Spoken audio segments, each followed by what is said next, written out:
আজকে যুব বিকাশ কেন্দ্রের আহ্বানে আপনারা যারা প্রিন্ট মিডিয়া এবং ইলেকট্রনিক মিডিয়ার বন্ধুরা যারা এখানে এসেছেন আপনাদের সবাইকে ধন্যবাদ জানাই। আপনারা জানেন যে যুব বিকাশ কেন্দ্র ত্রিপুরা রাজ্যের একটি গান্ধীবাদী যুব সংগঠন। আমরা এই সামাজিক সংস্থার উদ্যোগে বিভিন্ন সময় বিভিন্ন অনুষ্ঠান করি। এই অনুষ্ঠানে একটি অনুষ্ঠান হলো হেরিটেজ ফেস্ট। যেই হেরিটেজ ফেস্ট আমাদের বাৎসরিক প্রোগ্রাম। গত 3 বছর যাবৎ আমরা এই হেরিটেজ ফেস্ট উদযাপন করছি। এই তৃতীয়বারের মতো অনুষ্ঠান আমরা এবার 2024-21 নভেম্বর থেকে 27 নভেম্বর পর্যন্ত করতে যাচ্ছি আস্তাবল ময়দানে। সেই অনুষ্ঠানকে সামনে রেখে আজকের এই প্রেস বার্তা।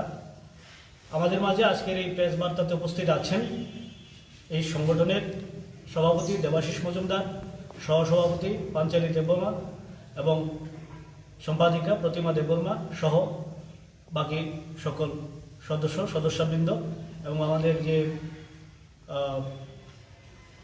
অ্যাডভাইজার আছেন নীলাঞ্জন দেবনাথ, উনি উপস্থিত আছেন। তো আমি এটি 7 দিন যাবৎ যে হেরিটেজ ফেস্ট, এই হেরিটেজ ফেস্ট সম্পর্কে বিস্তারিত আলোচনা করার জন্য আমাদের সভাপতি দেবাশিস মজুমদারকে অনুরোধ করছি। সম্মানিত সকল সাংবাদিক বন্ধুরা, আমি যুব বিকাশ কেন্দ্র পরিবারের পক্ষ থেকে আপনাদেরকে ধন্যবাদ জানাই। আপনারা জানেন যে রাজ্যের যে কোনো সময়, যে কোনো আপদা হোক আর আনন্দের সময়ই হোক, যুব বিকাশ কেন্দ্র সবসময় রাজ্যবাসীকে একটা নতুন দিশা দেখাতে চেষ্টা করে। তারই অঙ্গ হিসাবে আমরা 2022 সালে এই হেরিটেজ ফেস্ট আমরা শুরু করেছিলাম এবং আপনারা দেখতে পাচ্ছেন যে প্রত্যেক বছর এই ফেস্টিভ্যালের যে মাত্রা দিন দিন বাড়ছে। রাজ্য সরকার আমাদের পাশে সবসময় সহযোগিতার হাত বাড়িয়ে দিচ্ছে, তাই আমরা এই মাত্রাকে বাড়িয়ে নিয়ে যেতে পারছি। এবং এবছরের যে মূল অনুষ্ঠান, আমরা আগামী 21 তারিখ থেকে আমাদের এই ফেস্টিভ্যাল শুরু করছি। আগামী 21 তারিখ থেকে 27শে নভেম্বর অবধি আমাদের এই অনুষ্ঠান চলবে আগরতলার স্বামী বিবেকানন্দ ময়দানে। এবছর আমাদের ছাত্রছাত্রীরা মূলত 26টি রাজ্য থেকে, বিভিন্ন ইউনিভার্সিটি, কলেজ এবং বিভিন্ন রাজ্য সরকারের স্পন্সারে ওরা এখানে আসছেন। আপনারা জানেন তাদেরকে আমরা কোনো ধরনের ভাড়া বা কোনো ধরনের যে আর্টিস্টদের ফিস দিতে হয় এগুলো আমরা দিতে পারি না, কারণ আমাদের এটা একটা সামাজিক সংগঠন। আমাদের বিভিন্ন ছোট বাজেটের মধ্যে আমরা যে অনুষ্ঠানটা করি, তারা তাদের নিজস্ব ব্যবস্থাপনায় আমাদের মাঝে আসেন এবং এজন্য আমরা তাদেরকে ধন্যবাদও জানাই যে তারা নিজেদের উদ্যোগে আসেন। তো এবছর 26টি রাজ্য থেকে আসবেন এবং প্রায় 4-5টি কান্ট্রি থেকে আসবেন, যেগুলো আজকে সন্ধ্যার মধ্যে আমরা টিকিট কনফার্ম করব তাদের। তারা উড়োজাহাজে এখানে আগরতলা এসে পৌঁছবে। আগামীকাল বিকালের মধ্যে বাইরের রাজ্যগুলো যারা আছেন তারা সবাই দুটো ট্রেনে, কাঞ্চনজঙ্ঘা এবং ত্রিপুরা সুন্দরী যে এক্সপ্রেস, সেই দুটো ট্রেনে আগরতলা এসে পৌঁছবেন।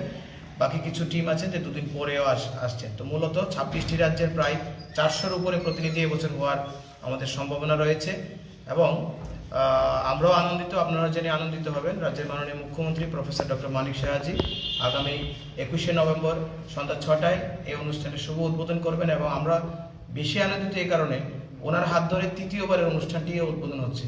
এটা খুবই একটা আনন্দের বিষয় যে একই মুখ্যমন্ত্রী আমাদের একই অনুষ্ঠান তৃতীয়বার উদ্বোধন করতে আসছেন এবং উনিও আমাদেরকে অত্যন্ত স্নেহ ভালোবাসা দিয়ে থাকেন এবং ওনার গাইডেন্সে রাজ্যের সরকারের বিভিন্ন দপ্তর যেভাবে হাত বাড়িয়ে দিয়েছেন তার জন্য আমরা যুব বিকাশ কেন্দ্র পরিবারের পক্ষ থেকে ধন্যবাদ জানাই। আর ওনার সঙ্গে ওই দিনে মঞ্চে থাকবেন আমাদের ক্রীড়া বিষয়ক দপ্তরের মন্ত্রী টিঙ্কু রায় মহোদয় এবং আমাদের আগরতলা পৌর নিগমের যিনি মেয়র সাহেব রয়েছেন শ্রী দীপক মজুমদার মহোদয়, উনিও উদ্বোধনী অনুষ্ঠানে থাকবেন। উদ্বোধনী অনুষ্ঠানে আমাদের যারা সহযোগী সংস্থা রয়েছেন, বাজাজ ফাউন্ডেশন এবং বিশ্ব যুব কেন্দ্র, তাদের পক্ষ থেকেও প্রতিনিধিরা এখানে থাকবেন।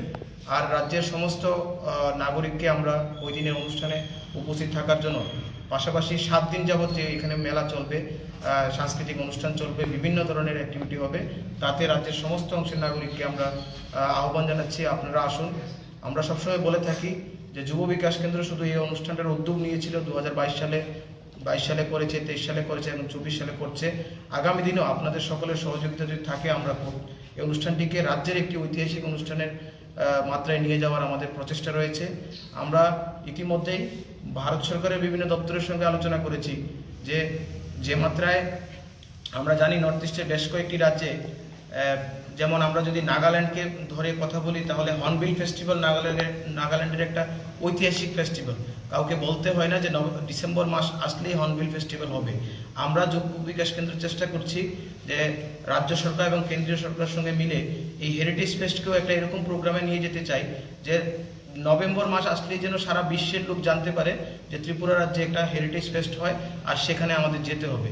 এই অনুষ্ঠানের মাধ্যমে রাজ্যের যেরকম একটা নাম, একটা প্রচার সারা বিশ্বের মাঝখানে আসবে এবং যারা আসছে বাইরে থেকে তাদের মাধ্যমে আমাদের যারা সেলফ হেল্প গ্রুপের দিদিরা রয়েছেন, আমাদের লোকাল আর্টিজানরা রয়েছেন, তারা যেমন তাদের প্রোডাক্টগুলো শো করার বা সেল করার একটা ভালো প্ল্যাটফর্ম পাবে, একটা অর্থনৈতিক এখানে একটা ভালো একটা ইনকাম জেনারেশন হবে, এটা আমরা আশা রাখি। আমাদের এই বছর ফেস্টিভ্যালের মাঝখানে এক্সিবিশন রয়েছে যেখানে বিভিন্ন দপ্তরের সেলফ হেল্প গ্রুপ এবং আমাদের লোকাল আর্টিজানরা এখানে ভাগ নিচ্ছে। বিশেষ করে আমাদের রাজ্যের যে সুস্বাদু খাবার, আমাদের ট্রেডিশনাল যে ফুড, এই ফুড আইটেম নিয়ে জাতি জনজাতির উভয় অংশের আমাদের বোনেরা দিদিরা এখানে ভাগ নিচ্ছে। আমরা রাজ্যবাসীকে আবারও আহ্বান জানাবো আপনারা এই অংশ হিসেবে আমাদের পাশে থাকবেন এবং রাজ্য সরকারের সমস্ত দপ্তরকে আমরা বিশেষ ধন্যবাদ আবারও জানাবো, কারণ তাদের সহযোগিতা ছাড়া এটা করা অসম্ভব ছিল। ধন্যবাদ।